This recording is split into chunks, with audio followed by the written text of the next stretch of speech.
Beralih ke berita lain, pemirsa, Paguyuban Karangasem Pakar Jabodetabek menggelar Fokus Group Discussion atau FGD 2019 dalam rangka memacu percepatan pembangunan Kabupaten Karangasem. Salah satu isu yang dibahas dalam FGD kali ini adalah pendidikan serta tata kelola seni dan budaya Karangasem yang belum maksimal. FGD diharapkan mampu memberikan masukan konstruktif bagi Pemkab Karangasem.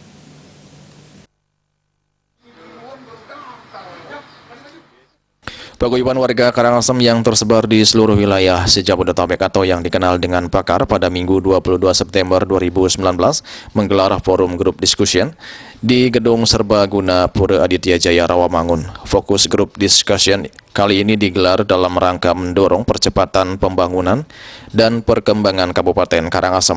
Selain dihadiri perwakilan pengurus Pakar se-Jabodetabek, FGD kali ini juga dihadiri Bupati Karangasem, Gusti Ayu Mas Sumantri yang sekaligus membuka acara.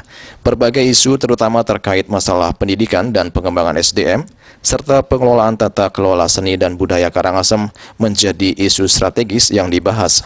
Ketua Panitia FGD Wayan Kantun mengatakan, dilakukannya FGD ini merupakan bentuk kepedulian warga Karangasem di Jabodetabek terhadap kondisi dan perkembangan Karangasem saat ini. Melalui diskusi ini diharapkan muncul berbagai ide dan pemikiran yang bertujuan membangun Karangasem menjadi lebih baik. Bagaimana kita yang berada di daerah se-Jabodetabek ingin memberikan kontribusi pemikiran dan juga berkontribusi untuk memajukan wilayah Karangasem. Dengan cara FGD ini barangkali ada pemikiran-pemikiran yang brilian, pemikiran-pemikiran yang positif yang tentunya akan bisa menjadi sebuah kebijaksanaan, menjadi sebuah keputusan oleh pengampu wilayah setempat yang yaitu Ibu Bupati Karangasem dan beserta jajarannya. Sebagai warga Karangasem yang berdomisili di Jabodetabek bukan berarti tidak mempunyai kepedulian dan tanggung jawab terkait pembangunan Karangasem. Ketua Umum Pakar se-Jabodetabek Wayan Warke menegaskan untuk membangun Karangasem tidak harus berdomisili di Karangasem. Pembangunan Karangasem bisa dilakukan dengan berbagai hal, salah satunya melalui sumbangsih pemikiran dan ide. Menurutnya saat ini Karangasem sudah menunjukkan perbaikan dengan berbagai program yang pro rakyat. Namun menurut Wayan Warke, pengembangan SDM masih perlu ditingkatkan lagi. Oleh karena itu menurutnya sektor pendidikan masih perlu dibenahi, baik dari sisi infrastrukturnya maupun kualitas tenaga pengajarnya. Salah satunya dengan mendorong segera dibangunnya Politeknik Energi Terbarukan di Karangasem.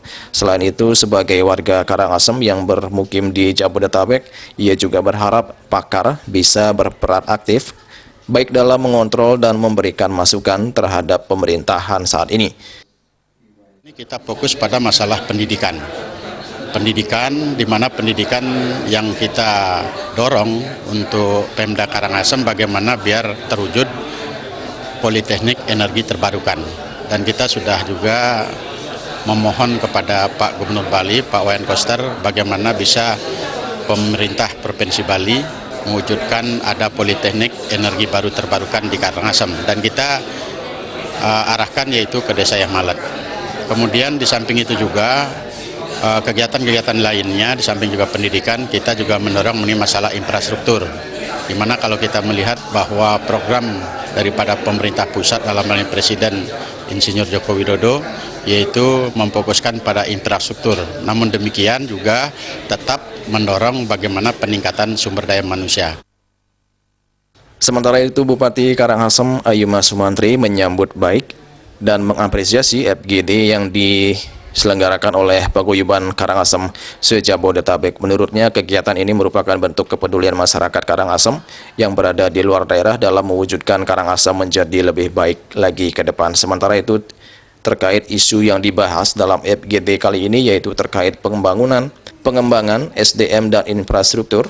Ia menyebutkan pihaknya saat ini sedang melakukan fokus pengembangan di 3 sektor utama yaitu sumber daya air, pendidikan, dan kesehatan. Ketiga hal ini menjadi sektor vital yang sedang diprioritaskan saat ini. Untuk itu masukan dan saran dari seluruh masyarakat Karangasem sangat diperlukan dalam mendorong percepatan pembangunan Karangasem ke depan. Bahwa Karangasem masih membutuhkan yang pertama adalah terkait dengan SDA air. Namun demikian kita sudah melakukan inovasi sebaik mungkin sehingga masyarakat air adalah merupakan sumber kehidupan, ini tidak boleh sampai putus. Yang kedua adalah pendidikan. Jadi pendidikan ini kita dari infrastruktur sekolah dari PAUD, TK, SD, SMP, SMA dan lain sebagainya itu wajib mendapatkan suatu perhatian besar, yaitu kenyamanan mereka bersekolah. Begitu pula dari kesehatan, kesehatan masyarakat, jangan sampai masyarakat mau berobat dia jual sapinya dulu, jual babinya dulu. FGD Pakar kali ini menghadirkan beberapa pembicara yang berkompeten di bidangnya. Hasil dari FGD ini nantinya akan diserahkan ke Bupati dalam bentuk rekomendasi yang nantinya bisa diimplementasikan oleh pemerintah Kabupaten Karangasem. Dari Jakarta, Juli Suwarto dan Ketur Sumadiase melaporkan.